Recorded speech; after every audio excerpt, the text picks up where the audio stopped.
Hi Sagittarius, welcome to your March reading.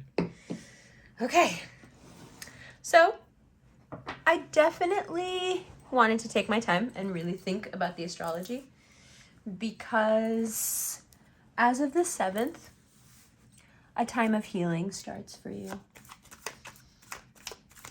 But that healing, it's a strange road to that healing, okay? So wherever you feel unsure, insecure, those areas of your life seem to follow that dominant emotion, and it starts to feel like your fears are creating these self-fulfilling prophecies. Why? Well, it's so the tendencies that are hiding behind the wounds can be revealed. The wounds can be revealed, expressed, and then right after they're acknowledged, we can begin the process. Cleaning them out, addressing the pain. But first, there is that bubbling to the surface. And for you, the way what needs to be healed bubbles to the surface is it's coming up with your insecurities. So when you start to feel this tinge of confusion, sadness, insecurity, inadequacy, it doesn't really pick up until the 9th and the 10th, and then by the 16th, you're really feeling it. Don't deny this feeling.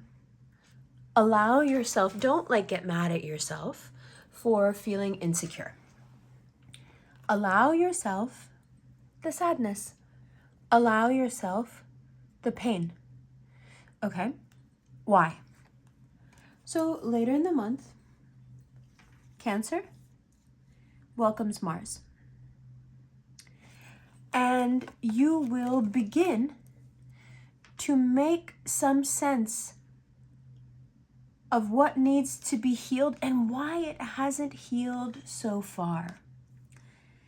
And you are able to draw some very interesting conclusions about where this pain has been hiding. Because for some of you, this is really deep and you haven't felt it. And so now when you start to feel insecure, it kind of starts off in a few days. It's like, well, where is this coming from? And then you have to go through the process of examining what or who around you is making you feel unsure. What wounding did that cause? Or what wounding did that actually trigger?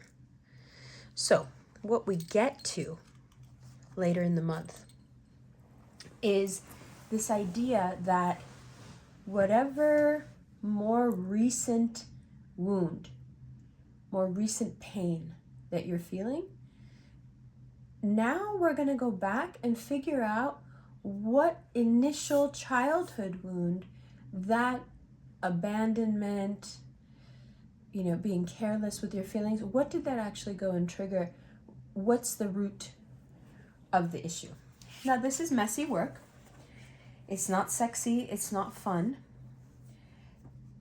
And having your past wounds be triggered so they can be acknowledged and healed, it's messy.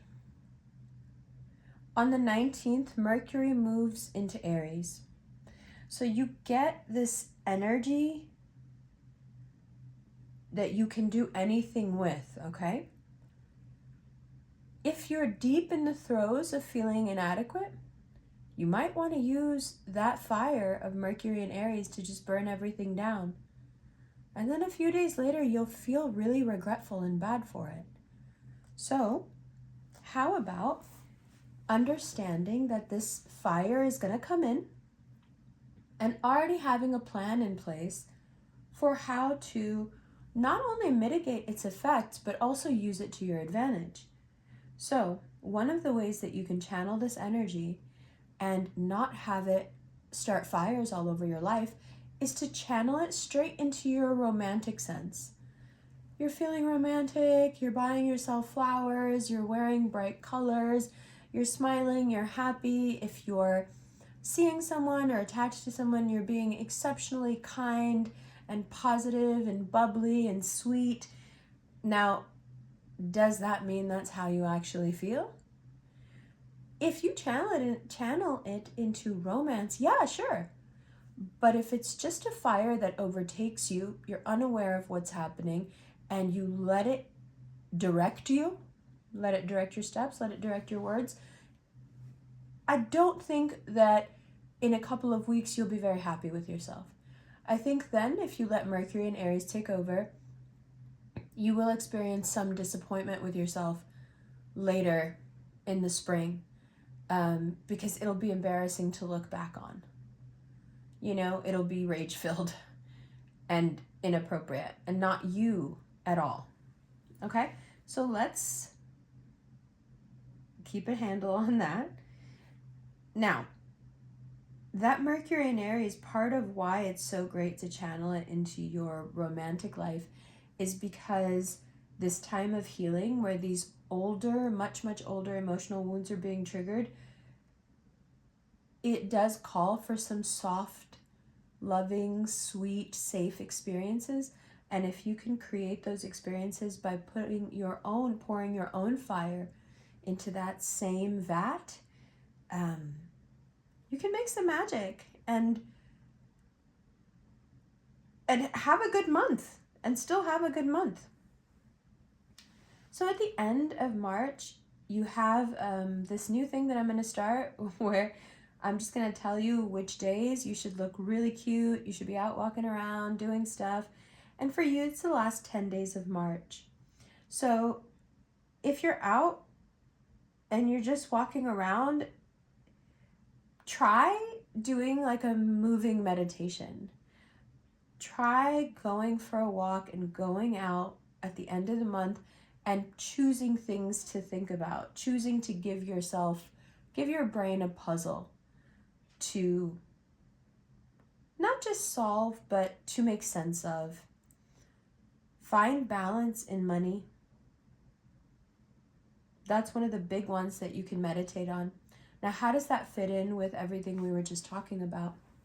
Well, when you start to examine these older wounds, when they start to come up and you're put in situations that, they trigger you, they bring it up, you'll begin to realize that there is a correlation between being able to find balance in money and being able to find balance in your emotions. So, the best way to create this balance in money, aside from taking some walks to clear your mind, inspire you, look around with fresh eyes, the other thing that you can do is you can get ahead of this thing and learn some new skills. Learn a new language, learn a new skill of some kind, and diversify for the next 3 years. So don't put all your eggs in one basket. Whatever you're doing right now is great, but just add a few things that are different, perhaps a few things that you enjoy more, to balance out your cash flow and also to balance out your emotions regarding money. Because when you start to feel uninspired and like it's just for the money, your heart does not stay in it. So, stay on the right side of it. You know where you want to be. You know what you need to feel like inside to keep doing something. So keep that. Make that the most important thing, right? Now, speaking of making that the most important thing, one of the most exciting things that begins in March is you turning a hobby or something that you've been doing with friends and family forever into a profession, into a legitimate profession where you can put in the effort and change your life. Of course, this does mean sleepless nights, being physically tired. On top of that, this thing with the wounds from the past and your childhood, it's hounding you, it's draining you, but you have this great new idea, you have all this energy from that, and you want to, you know, you want to make it work, but you got to listen to your body. Most of the women I've spoken to over the past 2 days have not been able to sleep well. They're very, very tired. They're waking up tired. Saturn in Pisces is having an interesting effect on women, at least. So, listen to your body. Respect your body. If you feel tired, then you're tired.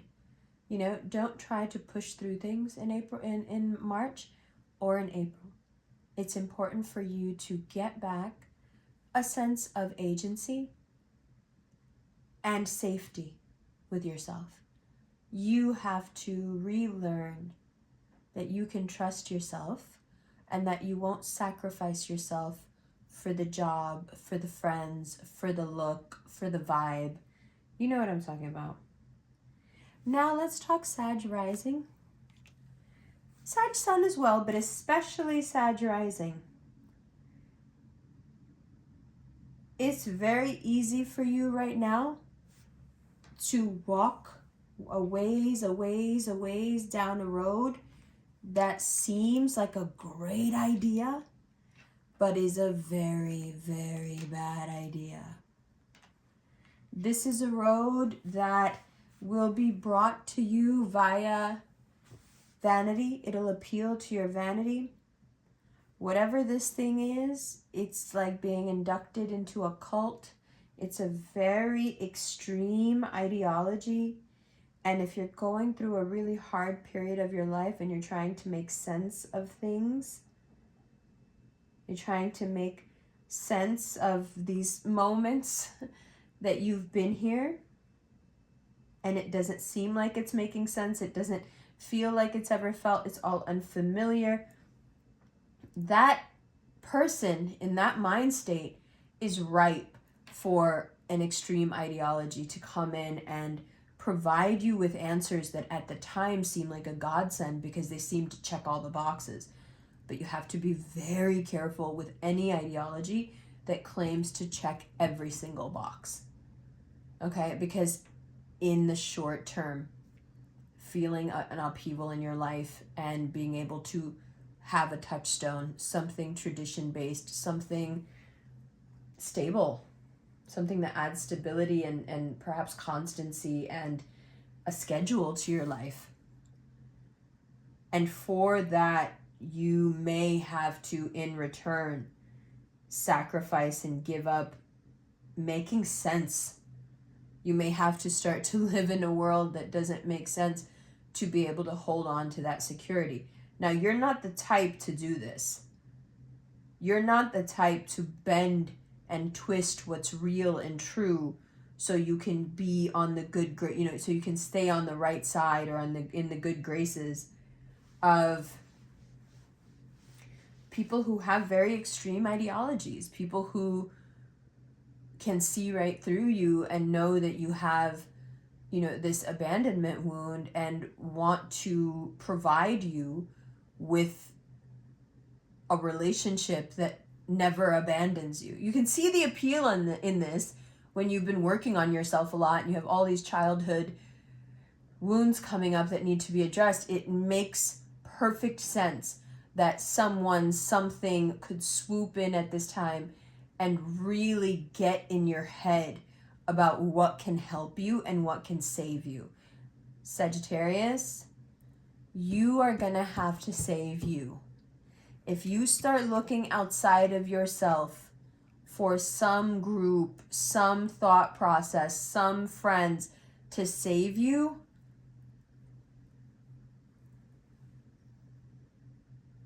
the most you can do at this time is to try to make sense of the tower moments as they happen.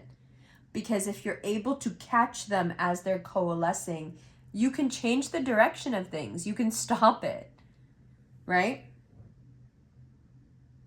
So these tower moments, instead of just making sense of them, if you get in front of them, you can change the circumstances so that those tower moments don't happen. Okay?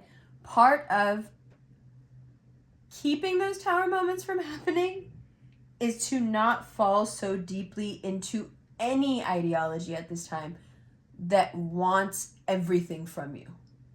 If it wants everything from you,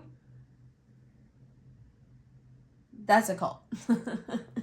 Okay? So what I think is interesting here isn't so much even that your astrology indicates that this can happen, but that on an emotional level, your vulnerability speaks to any sort of Lothario or ne'er-do-well being able to almost smell it on you.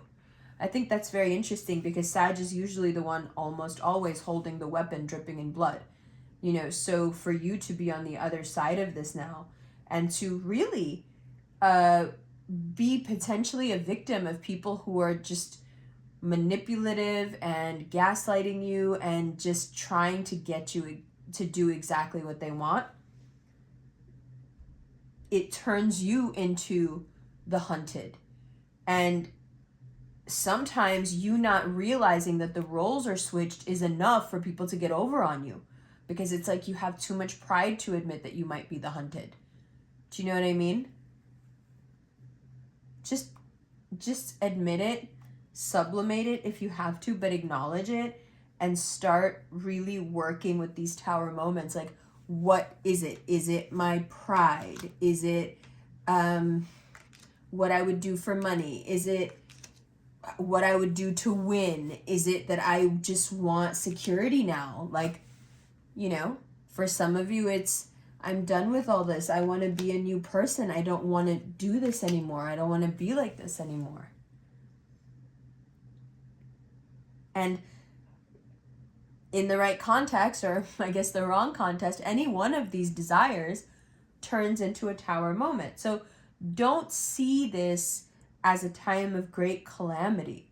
Instead, you can see this as a time of really chaotic opportunity that wishes only to benefit you. Okay? Now, I'm going to say something to you that's going to hit you a little bit hard, okay? All right? Just prepare yourself, because I'm going to tell you what the extended is about. And I think you're going to have, I'm pretty sure of the reaction that I think you're going to have. But I'm just going to tell you what the 4 or 5 things are that are pretty deep that we're going to be talking about. And they start with this initial question. Can your wounds heal if you need to keep tipping your arrows in blood? Listen to me. I'm Pakistani, right? When we do poetry, we say it twice. Can your wounds heal if you need to keep tipping your arrows in blood? Let me expound. Do you realize when you tip your arrows in this blood, in this poisonous blood, that it's your own? Do you realize that to hit other people with these arrows, you need to cut yourself open to get at the resentment to tip them with? Have you ever thought about what it costs you to do this, to be this way, to not be able to let it go, to have to fight? Have you ever thought about what it's actually cost you? Number 3, why do you need to hurt anyone so bad as to use your own upset and your own disappointment and resentment as the poison on the tip of that arrow? What hurt you? We say that a lot on the internet, but I mean it. That's what's happening in March, is you saying to yourself, what hurt you so bad that you need to hurt people so bad?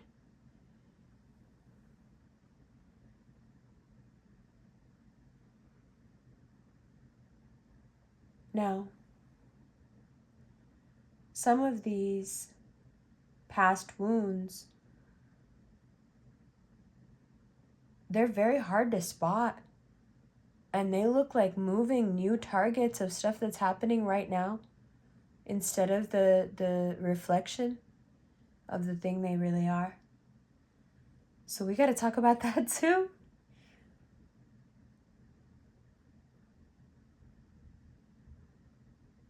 Basically, we're going to talk about clearing your vision. Not your mind. Your mind is okay. Your mind is great. Your mind is phenomenal. Mashallah, your mind is fantastic. Your vision, however, may be a little too blurry to shoot. Okay? All right. There are links below for an instant way to get your extended, a Vimeo way to get your extended, and a subscription way, which is Patreon, and then you get a lot of extra features if you do Patreon. And there's also a link for personal readings, and you can DM me at that link as well. I love you. Everything's gonna be okay. And I'll see you in this bomb extended.